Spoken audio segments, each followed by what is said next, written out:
जय श्री कृष्णा। कैसे हैं आप लोग फ्रेंड्स? आज की चर्चा काफ़ी महत्वपूर्ण रहने वाली है। आज हम चर्चा करने जा रहे हैं गुरु चंद्र के मिलन से बनने वाला लंबे समय के लिए गज केसरी राजयोग। देखिए, गुरु क्या है, सकारात्मकता का प्रतिनिधित्व करते हैं और गुरु की पॉजिटिविटी जहाँ पर होती है वहाँ पर अगर कोई नकारात्मक चीज़ें हमारे लिए हों भी तो उनका भी खंडन हो जाता है। यानी कि वहाँ पर हमारे लिए सदैव ही सकारात्मकता बरसने लगती है, जिसकी वजह से अगर हमारे लिए कोई नकारात्मक स्थिति उत्पन्न हो भी रही हो तो उसको गुरु समाप्त कर देते हैं। वहीं चंद्रमा को भी सबसे सौम्य प्लेनेट माना जाता है, लेकिन बहुत ही कम लोग ये जानते होंगे कि चंद्रमा जितने सौम्य प्लेनेट होते हैं इनके लिए परेशानियाँ उतनी ही बड़ी हो जाती हैं।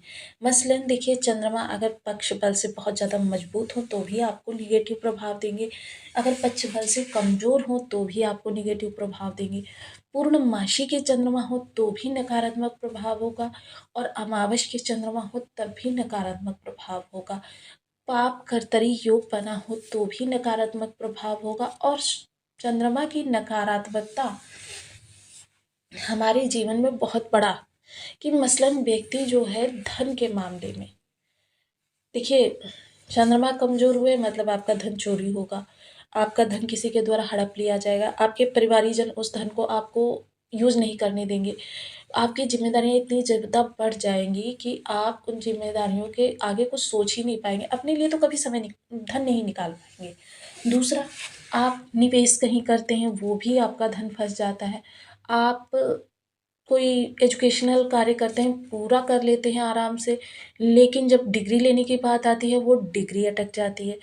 अगर आप कहीं पर कुछ ऐसा कार्य करने जाते हैं कि जो आपको लगता है कि यहाँ से मेरे लिए बेनिफिट निकल कर आता है, मेहनत तो आप पूरी कर देते हैं, लेकिन बाद में क्या पता चलता है कि वहाँ से आपके लिए कोई रिजल्ट ही नहीं निकल कर आया। तो मसलन चंद्रमा का कमज़ोर होना जो होता है बहुत बड़े एक दुर्योग को जन्म देता है। तो ऐसे दुर्योग को समाप्त करके इस समय पर जो स्थिति निकल कर आने वाली है वह आपके लिए काफ़ी राहत भरी होने वाली है। विशेषता देखिए, चंद्रमा जो होते हैं हमारी लाइफ को स्विच की तरीके से रूल करते हैं। जिस भी भाव में जाते हैं उस भाव को एक्टिवेट कर देते हैं, सप्तम भाव को एक्टिवेट कर देते हैं। यानी उस भाव से संबंधित हमारी लाइफ में बड़े बड़े परिवर्तन होने आरंभ हो जाते हैं। जो बड़े डिसीजंस लेने होते हैं या बड़े कार्य जो हमारी घटनाएं घटित होती हैं वो सब चंद्र के प्रभाव से ही होती हैं। अब यहाँ पर चंद्रमा सबसे पहले देखिए, आपके गुरु जो हैं वर्तमान समय में मिथुन राशि गोचर कर रहे हैं जो कि शत्रु राशि है। लेकिन गुरु का देखिए एक रवैया होता है, गुरु बेशक ही शत्रु राशि में क्यों ना हो, देखिए ये अहित तो कभी भी नहीं करते, इसीलिए इनको अमृत तुल्य कहा जाता है। लेकिन जब बहुत ज़्यादा गुरु परेशान हो जाते हैं तो अपने रक्षात्मक तंत्र को एक्टिव कर देते हैं। और ये जो रक्षात्मक तंत्र जब एक्टिव होता है तो गुरु की तरफ आने वाली हर परेशानी को गुरु उसी तंत्र के द्वारा रिमूव करते हैं। अब ये देखिए, गुरु जब यहाँ पर बैठे हुए हैं लेकिन इनकी दृष्टियाँ कहाँ से प्राप्त हो रही हैं हमको? कर्क राशि से, क्योंकि कर्क राशि में ही गुरुदेव वक्री हुए थे। अब जब गुरु वक्री होकर दृष्टियाँ यहाँ से प्रदान कर रहे हैं तो देखिए इनकी दृष्टियाँ कुछ इस तरीके से रहने वाली हैं। अब देखिए, आपके 21 तारीख को चंद्र इस भाव में जाने वाले हैं। अब जब चंद्र इस भाव में जाएंगे तो समझ लीजिए आपके ज्ञान, आपकी संतान, आपकी लव लाइफ, आपकी एजुकेशन, आपका शेयर मार्केट और अचानक वाला प्रभाव, ये सारी चीज़ें आपको यहाँ से प्राप्त होती हुई दिखाई देंगी। इनके प्रभाव परिवर्तित होते हुए दिखाई देंगे। फिर चंद्रमा देखिए आपके शत्रु पक्ष में चले जाएंगे, यानी कि यहाँ पर, जो कि 2.25 दिन रहने वाले हैं। इसके उपरांत फिर चंद्रमा गुरु की दृष्टि में आ जाएंगे। जब फिर से गुरु की दृष्टि में आ जाएंगे चंद्रमा, तो यहाँ पर आपकी जीवन साथी, आपकी डेली इनकम और आपका व्यापार, ये तीनों ही चीज़ें प्रभावित होती हुई दिखाई देंगी।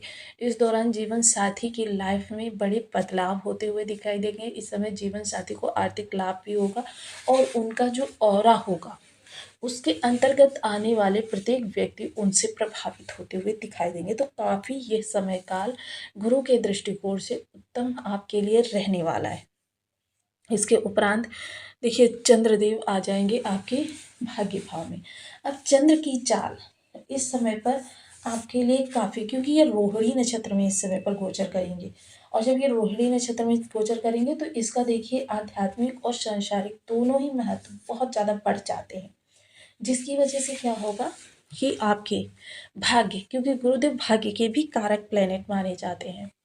अब भाग्य भाग्य का प्रभाव परिवर्तित होना मतलब 12 भाव संबंधित कोई भी कार्य आप कर रहे हैं उसमें आपको भाग्य का साथ मिलेगा ही मिलेगा।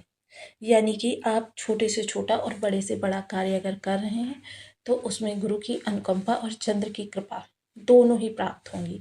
अब देखिए कुछ विशेष उपाय, क्योंकि चंद्र जब इतने इम्पोर्टेंट ग्रह हैं तो हमें चंद्र के लिए उपाय भी बहुत जरूरी हो जाते हैं।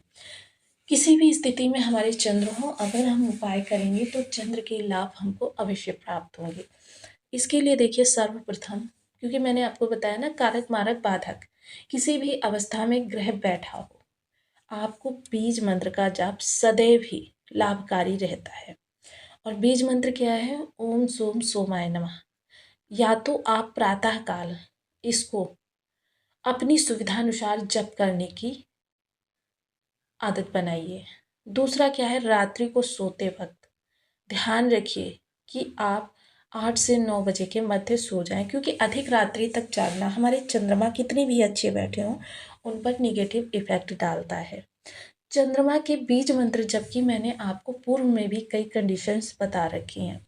देखिए चंद्रमा जो हैं आपके, अगर आप शुक्ल पक्ष के कोई भी माह हो, शुक्ल पक्ष के 5 दिन पहले के निकाल दीजिए, षष्ठी से लेकर पूर्णमासी तक की चांदनी में बैठकर चंद्रमा का जितना अधिक जप आप करेंगे उतना ज़्यादा आपके लिए लाभ बढ़ जाते हैं। इसके अलावा पूर्णमासी की चांदनी में अगर आप कम से कम 11 माला का जप भी करते हैं, देखिए इसे और ज़्यादा किया जा सकता है, तो भी आपके चंद्रमा 1 माह के लिए रिचार्ज हो जाते हैं और आपके लिए अच्छे प्रभाव लेकर आते हैं। तो आपको वीडियो कैसी लगी मुझे कमेंट बॉक्स में ज़रूर बताएं। चैनल पर न्यू है तो प्लीज़ वीडियो को लाइक शेयर, चैनल को सब्सक्राइब करना बिल्कुल ना भूलें। मिलती हूँ नेक्स्ट वीडियो में, तब तक के लिए नमस्कार। अपना ध्यान रखें, स्वस्थ रहें, मस्त रहें।